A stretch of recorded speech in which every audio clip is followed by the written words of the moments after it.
శ్రావణ మాసంలో పూజ గదిలో ఉండవలసిన అఖండ దైవికమైన వస్తువులు ఇవి. ఈ వస్తువులను మీరు శ్రావణ మాసంలో పూజ గదిలో పెట్టుకున్నట్లయితే మీకున్న కష్టాలన్నీ తీరిపోతాయి. మీకు సంవత్సరమంతా డబ్బు సరిపడా డబ్బు మీకు వస్తుంది. కాబట్టి ఈ శ్రావణ మాసంలో ఖచ్చితంగా మన పూజ గదిలో ఈ వస్తువులు పెట్టుకోవాలి. ఎవరింట్లో అయితే ఈ వస్తువులను పూజ గదిలో ఉంచుతారో వారి ఇంట్లో లక్ష్మీదేవి తిష్ట వేసుకొని కూర్చుంటుంది. లక్ష్మీదేవి ఇంట్లో నుంచి వెళ్ళమన్నా వెళ్ళదు, అంత స్టాండర్డ్గా మన ఇంట్లో కూర్చుంటుంది. కాబట్టి ఈ శ్రావణ మాసంలో ఖచ్చితంగా పూజ గదిలో ఈ వస్తువులని తెచ్చి పెట్టుకోండి.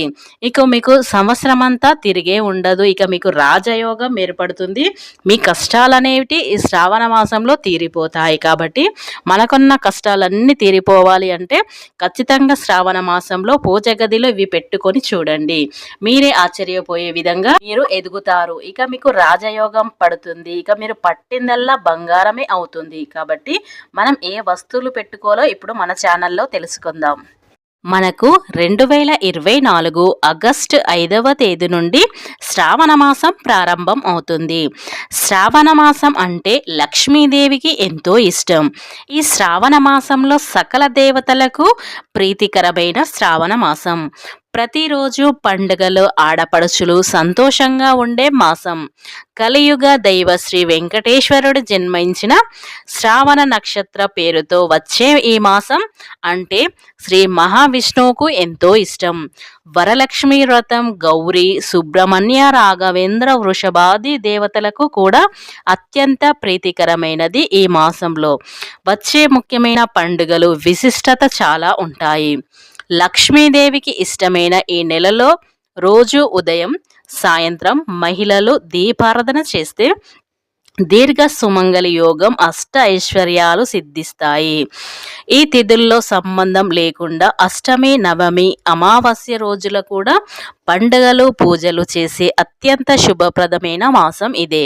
శ్రావణ మాసం అంటేనే శుభమాసం. దీనిని నబో మాసం అని కూడా అంటారు. నబో అంటే ఆకాశం అని అర్థం.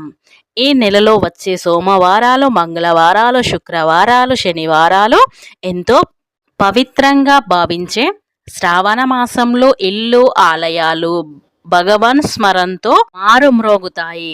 శ్రావణంలో చేపట్టే ఎలాంటి కార్యానికైనా ఎంతో పవిత్రత ఉంటుంది. ఈ మాసమంతా వివాహాలు, నోములు, వ్రతాలు, పూజలు, శుభకార్యాలు సందడిగా ఉంటాయి. ఈ మాసంలో ప్రతి శుక్రవారం మహిళలు మహాలక్ష్మిల అలంకరించుకొని తమకు ఆయు ఆరోగ్యాలతో, అష్ట ఐశ్వర్యాలతో సిద్ధించాలని సముద్రం తనయకు ప్రత్యేక పూజలు నిర్వహిస్తారు.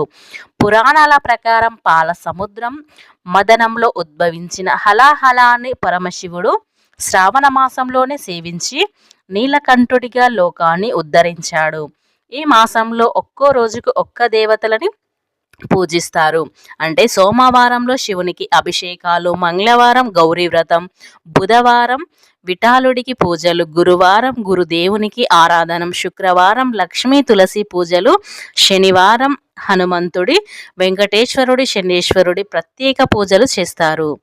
వీటితో పాటు పంచమి, పుత్ర ఏకాదశి, వరలక్ష్మి వ్రతం, రాఖీ పౌర్ణమి, ఋషి పంచమి, గోవచ బహుళ శీతాల సప్తమి, శ్రీకృష్ణ అష్టమి, పొలాల అమావాస్య లాంటి పండుగలు ఈ అమావాస్యంలోనే వస్తాయి.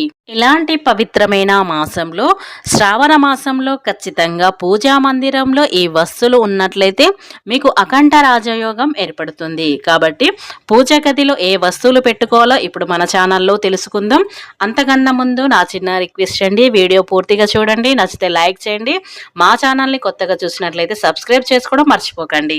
పూజ గదిలో ఉండవలసిన ముఖ్యమైనది ఏంటంటే గురువింద గింజలు. గురువింద గింజల పైన ఎర్రని, ఎరుపు కింద నల్లటి నలుపు రంగులో ఆకర్షణీయంగా ఉంటాయి. ఈ గింజలు తీగ జాతికి చెందిన గురువింద గింజలు. తాము తప్పులు చేస్తే ఇతరులు తప్పులను పైకెత్తి చూపే వారిని గురువింద గింజలను పోలుస్తారు. గురువింద గింజలను కంసాలు వద్ద తప్పకుండా ఉండేవి. ఎందుకంటే బంగారాన్ని ఈ గురువింద గింజలతోనే తూసేవారు. కంసాలు పూస ఎత్తు బంగారం, 2 పూసల ఎత్తు బంగారం అని చెప్పేవారు. కానీ ఇప్పుడు బంగారాన్ని గ్రాముల లెక్కన చూస్తున్నారు. కానీ ఒకప్పుడు బంగారాన్ని ఈ గింజలతోనే తూసేవారు.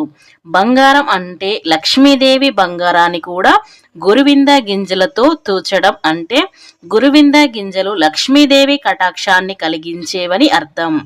లక్ష్మీదేవికి ఇష్టమైన ఈ గురువింద గింజలు ఈ రోజుల్లో వారికి పెద్దగా తెలియకపోవచ్చు. కానీ ఆయుర్వేదంలో కూడా గురువింద గింజల గురించి ప్రస్తావన ఉంది. ఆయుర్వేద వైద్యంలో గురువింద గింజలను మంచి పాత్ర పోషిస్తాయి. కాబట్టి ఈ గురువింద గింజలు అనేవి ఖచ్చితంగా శ్రావణ మాసంలో ఎవరి ఇంట్లో అయితే తెచ్చిపెట్టుకొని పూజిస్తారో వారికి అష్ట ఐశ్వర్యాలు కలుగుతాయి. ఇక లక్ష్మీ కటాక్షాన్ని సులువుగా పొందుతారు. కాబట్టి ఇలా గురువింద గింజలను తెచ్చుకోండి చాలు. ఇక రెండవది గోమాతి చక్రాలు. చాలామంది ఇంట్లో గోమాతి చక్రాలు పూజ గదిలో కనిపిస్తూ ఉంటాయి.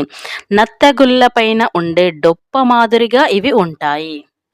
కృష్ణుడి చేతిలోని సుదర్శన చక్రాన్ని ఇవి పోలి ఉంటాయి. అందుకే వీటిని నాగచక్రం, విష్ణు చక్రం అని కూడా పిలుస్తారు. గోమతి చక్రాలు పూజల్లో బాగా ఉపయోగిస్తారు.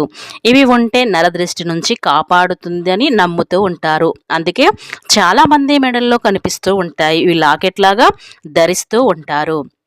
శాస్త్రం ప్రకారం 6 శుక్రగ్రహానికి చెందిన అయితే 9 కుజగ్రహానికి చెందినది. జాతకంలో కుజ శుక్ర గ్రహాలు బలహీనంగా ఉన్నప్పుడు వైవాహిక జీవితంలో ఆటంకాలు, ప్రేమికుల మధ్య వివాదాలు వంటి సమస్యలు ఏర్పడతాయి. వీటి నుంచి బయటపడేందుకు ఖచ్చితంగా గోమాతి చక్రాలను ధరిస్తే శుక్రులు స్థానాలు బలపడతాయని శాస్త్ర పండితులు చెబుతూ ఉంటారు. లక్ష్మీదేవికి ఆశీస్సులు పొందేందుకు గోమాతి చక్రాలను పూజ గదిలో పెట్టుకుంటారు. మరికొందరు ఎర్రటి వస్త్రంలో చుట్టి బీరువాలో పెట్టుకుంటారు. ఇలా చేస్తే డబ్బుకు కొదువ ఉండదని శాస్త్ర పండితులు చెబుతారు. కాబట్టి ఈ అష్టలక్ష్మి యంత్రాల గోమతి చక్రాలను కలిపి ఉంచుతారు. వీటిని శుక్రవారం పూట పూజ చేస్తారు. గోమాతి చక్రాలను శుక్రగ్రహానికి ప్రతీకంగా భావిస్తారు. కాబట్టి ఈ గోమాతి చక్రాలు ఖచ్చితంగా శ్రావణ మాసంలో ఇంట్లో పెట్టుకోవడం చాలా శ్రేష్టం. మూడవది, మనం సనాతన ధర్మంలో శంఖమును మహావిష్ణు స్వరూపంగా, లక్ష్మీప్రదంగా భావిస్తాము. శ్రీమన్నారాయణుని అనేక అవతారాలలో శంఖ చక్రాలను విశేషమైన ప్రాధాన్యత ఇవ్వడం జరిగింది. శంఖంలో పోలిస్తేనే తీర్థమన్నారు మనవారు. శాస్త్రం ప్రకారం శంఖం లక్ష్మీ స్వరూపంగా భావిస్తారు. సాత్విక పూజలలో ఉపయోగించు శంఖం వివిధ పరిమాణాల్లో, ఆకారాలలో ఉపయోగిస్తారు. బ్రాహ్మణులు దీనిని ఎక్కువగా ఉపయోగిస్తారు. ఇదివరకు దీనిని క్షత్రియాలు, వైశ్యులు కూడా పూజలలో ఉపయోగించేవారు. ఈ శంఖములు సముద్రంలో తెలియాడుతూ దొరుకుతాయి. తెల్లటి శంఖముల నుంచి ఆకారంలో ఉంటాయి. కాబట్టి ఈ పవిత్రమైన శంఖములు ఖచ్చితంగా శంఖంని తెచ్చి మీ పూజ గదిలో శ్రావణ మాసంలో ఇవి పెట్టుకున్నట్లయితే మీకు అన్ని శుభాలు జరుగుతాయి. ఇక లక్ష్మీ కటాక్షం అనేది సులువుగా పొందవచ్చు. కాబట్టి ఈ శ్రావణ మాసంలో ఖచ్చితంగా పూజ గదిలో ఉండవలసిన ముఖ్యమైన వస్తువులు ఇవే.